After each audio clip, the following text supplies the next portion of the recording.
Hi guys, welcome to 10.2 polar graphs. Two of the basic forms of polar graphs are given by the equation r equals a plus b cosine n theta and r equals a plus b sine n theta. So by changing the values of your a, your b, and your n, different polar curves can be generated. Make sure your calculator mode is on POL for polar. And then zoom square will give you a better picture. If you don't do zoom square, your circles are going to look a little ellipse-like. Okay, first circles. The first thing you're going to do is press y equals. Make sure you're in polar mode. And you'll notice that it begins with r equals. So the first one I'm going to do is r equals 2 cosine theta. And you'll see that your graph looks like this when you graph it. The next one, if I do r equals 3 cosine theta, it's going to look like this. Hopefully I can draw well. R equals negative 4 cosine theta will look like this. And you should start to see the patterns. R equals negative 5 cosine theta will look like this. So what you'll notice is that basically it's a circle. Oops, let me use an arrow. You'll notice that all of these, when it's just r equals a number times cosine, gives you a circle. If it's a positive 2 or a positive 3, you're on the positive x-axis, and the number in the front gives you your diameter. The negative basically flips it over to the negative x-axis and gives you your diameter. So to analyze it, you have a plus b cosine n theta. You'll notice that for the a for all of them is 0. You don't have one. And your n is just 1.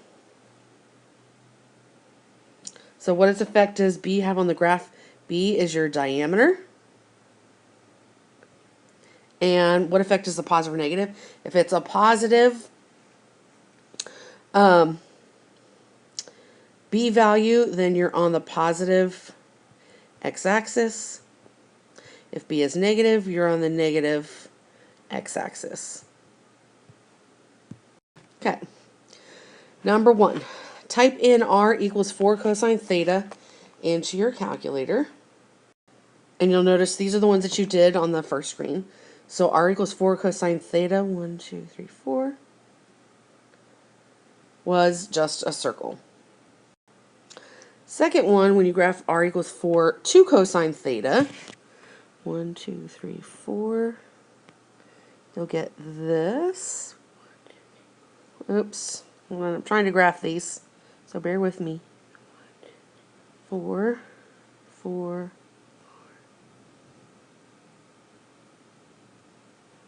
basically it looks like a rose curve. So you've got 4 petals on this one.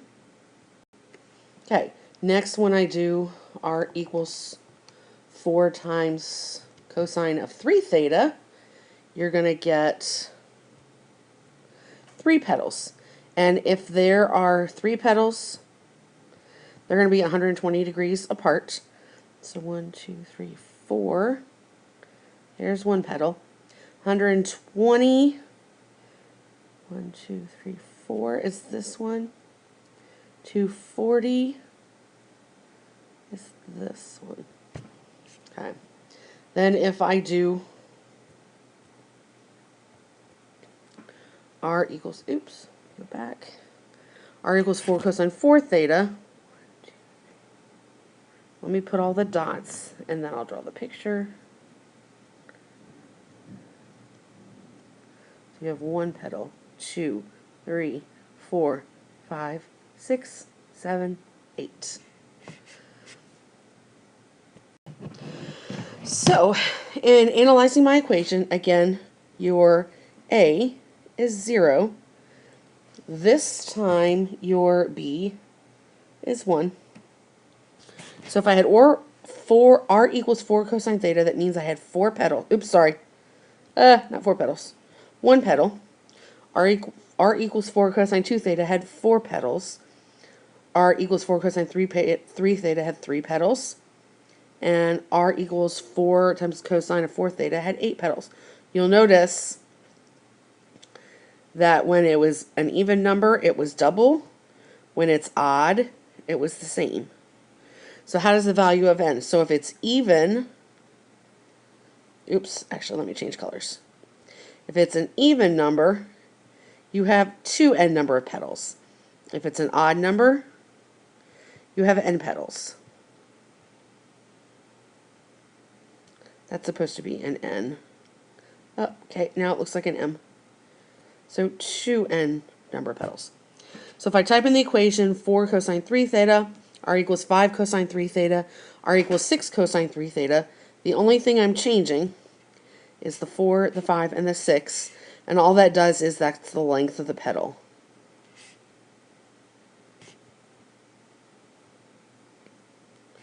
And so type in the equations, r equals 5 cosine 3 theta, and r equals negative 5 cosine 3 theta. So on the positive b, you'll notice that you have a petal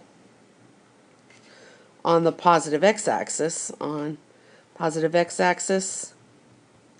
then every 120 degrees, or however many it is.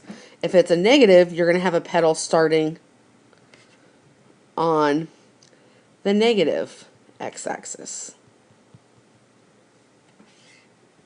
Okay, if I type in r equals 1 plus 2 cosine theta, the graph of r equals 1 plus 2 cosine theta is provided. So I'm going to sketch the graph.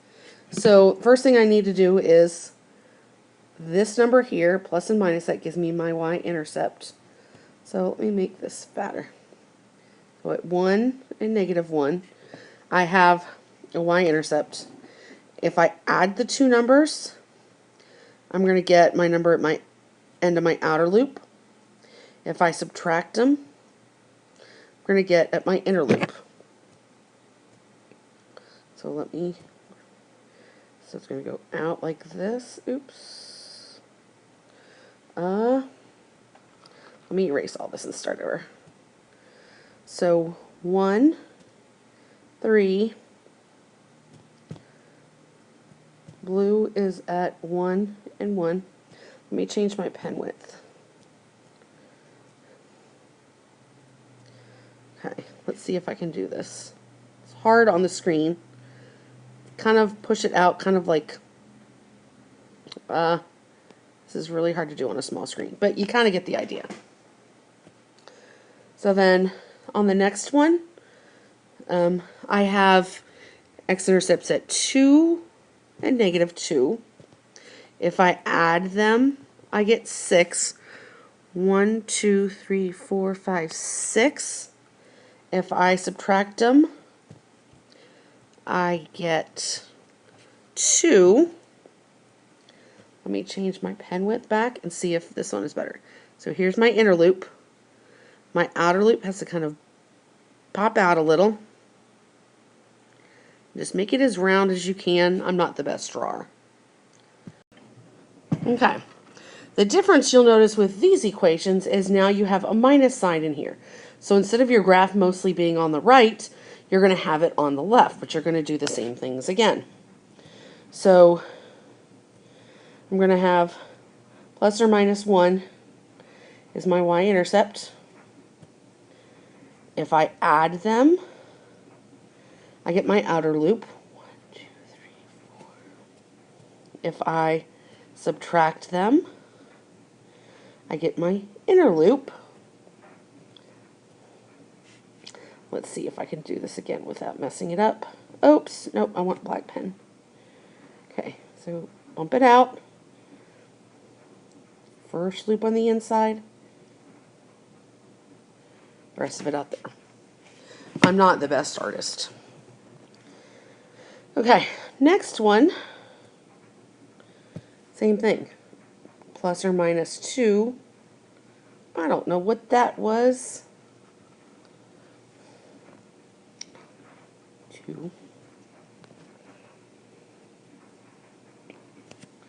Okay. If I add them, 2 plus 5 gives me 7. 5 minus 2 gives me 3.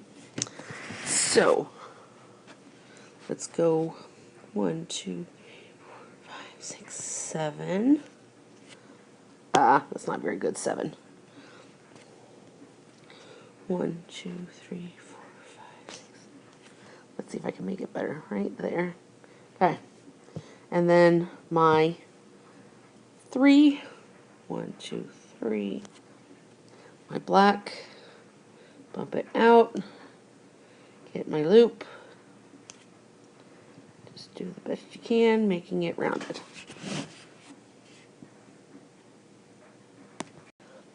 Okay, so in our equation, r equals a plus b cosine n theta.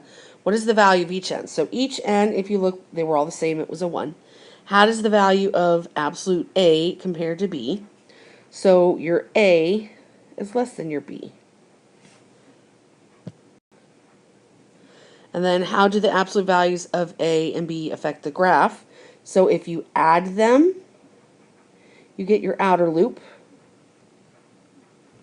When you subtract them, you get your inner loop. And how does the value of the b have on your graph? The plus or minus b gives you your y-intercept on your graph. Okay, cardioids. So if you type in 2 plus 2 cosine theta, now these will look just like the last ones.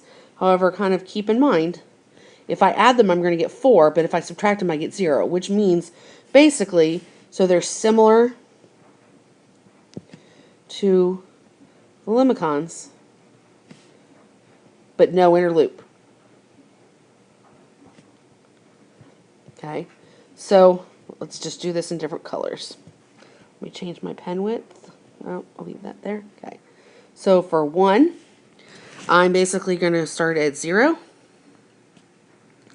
My y-intercept is 2. I'm going to go out 4. 1, 2, 3, 4. Bump, bump. And it looks basically like a heart. Think cardioid, heart. Then the next one, 3 plus 3. I'm going to go out 3, out 3, 6. So again, just make it look like a heart. Bump it out. 4. My y-intercept at 4, negative 4, 8. Bump it out. There we go.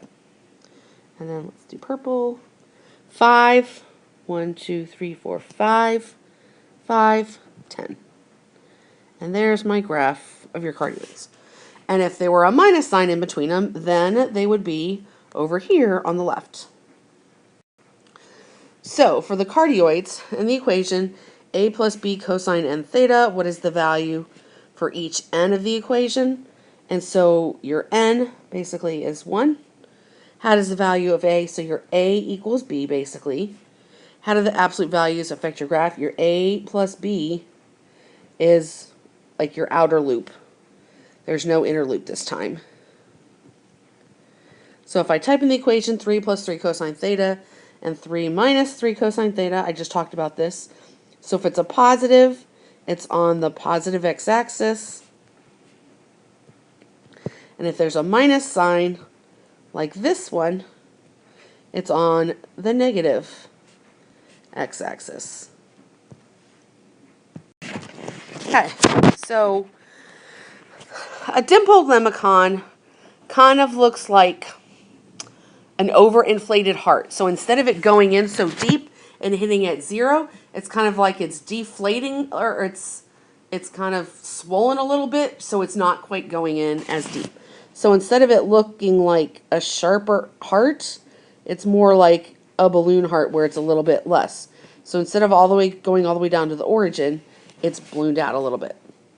So again, if it's positive on it, most of your graph is going to be over here. You're going to pretend just like you're doing it with the other one. And this time your A is bigger than your B. So instead of your loop going this way, you're going to kind of dimple it out. So instead of it going into 0, it's going to kind of go that way. So I'm going to pretend like I'm doing my regular graph. Again, my intercepts are at 4. 1, 2, 3, 4. 1, 2, 3, 4. And then if I add 4 plus 2, I get 6. So your big loop, okay, obviously I can't spell big today. I wanted to put 2 G's on it. my big loop, 1, 2, 3, 4, 5, 6, is going to go out here. Instead of coming back in here or coming back in and looping in, it's going to kind of be pulled out a little bit. So if I subtract 4 minus 2, I'm going to get 2, so I'm going to go 2 this way. So you're going to make the rest of it like a dimple. You're going to kind of dimple in. So instead of this point being pulled into here, like a sharp heart, it's kind of like pulled out a little bit. Sorry about my jiggity graph. So most of it is on your positive x-axis over here. Okay, so same thing over here, 5. 1, 2, 3, 4, 5. 1, 2, 3, 4, 5. But this time it's a minus sign, so when I add 5 and 1, and I get 6, I'm going to the left. 1, 2, 3, 4, 5, 6. That's where most of my graph goes. And then if I subtract, 5 minus 1 is 4. 1, 2, 3, 4. Your dimple is out here. Finish the graph kind of like dimple in. So it's kind of like a soft heart instead of a sharp indentation. Okay, same thing over here. Again, my y-intercept is 6. 1, 2, 3, 4, 5, 6. 1, 2, 3, 4, 5, 6. If I add 6 and 3, I get 9. That goes on the right-hand side because it's a plus. 6, 7, 8, 9. And then if I subtract them, I get 3. This is where my dimple is. 1, 2, 3. So my dimple is over here. Dimple. Okay. 8. Oh my gosh, this is going to be hard. 1, 2, 3, 4. Wait. 1, 2, 3, 4, 5, 6, 7, 8. 1, 2, 3, 4, 5, 6, 7, 8. If I add them, oops, not 6. 8 plus 2, that gives me 10. So since this is negative, I'm going to go on the negative x-axis 10. 1, 2, 3, 4, 5, 6, 7, 8, 9, 10. And then my dimple, 8 minus 2 is 6, that's my dimple. 1, 2, 3, 4, 5, 6. So here's the majority of my graph. Here's my dimple. And there's my graph. Sorry, I'm not the best drawer. Artist. Whatever you want to call it. Okay, so in my equation, a plus b n theta, n is still 1. So this time your a is bigger than your b.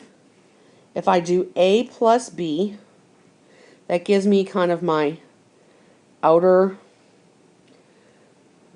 kind of big loop. It's not exactly a loop, but your outer big part. And then if I do a minus b, that's my dimple on the opposite side. How does the effect of having a positive or negative? So if there's a positive, then your loop is on the right. Your dimple is on the left. If there's a minus, that means your loop is on the left. Your dimple is always opposite. Your dimple is on the right. Okay, so we graph each of the equations in a plus b sine and theta form. The sheet that you have on your paper has a whole bunch of them. You don't really need to do them. So if cosine was on your x-axis, then basically anything that's sine will be on your y-axis. If it's a plus, it basically has most of it up, and if it's a minus, it's down. And this time, instead of having y-intercepts, you're having x-intercepts for your b. Plus and minus x-intercepts for your b this time.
So then on this one, if I have 4 cosine 2 theta, go out 2, square root of 4 equals 2. Go out 2 left and right. And then 2, 2. And there you have it. Okay, so how does the value of b affect the graph? So b squared, so the square root of b squared, so b gives you the petal length when you square whatever number is in front of it, because there's a b squared in front.